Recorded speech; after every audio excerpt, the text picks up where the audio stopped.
నిత్య పద్య నైవేద్యం మంచి మాటకు మంచి పద్యం 9 సేకరణ పద్య రచన సహజ కవి డాక్టర్ అయినాల మల్లేశ్వరరావు తెనాలి గానం గాన కళారత్న శ్రీ వెంపటి సత్యనారాయణ తెనాలి. మంచి మాట గెలవాలన్న తపన బలీయంగా ఉన్న చోట ఓటమి అడుగైనా పెట్టలేదు.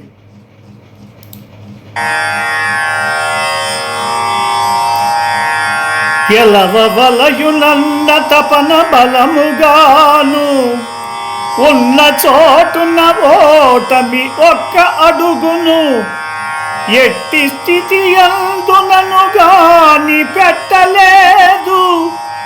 మనసు తీరగ వినుమయ్య మల్లి మాట, మనసు తీరగ వినుమయ్య మల్లి మాట. ఈ ప్రోగ్రాంపై మీ యొక్క అభిప్రాయాన్ని లైక్ చేసి కామెంట్ రూపంలో తెలియజేయండి.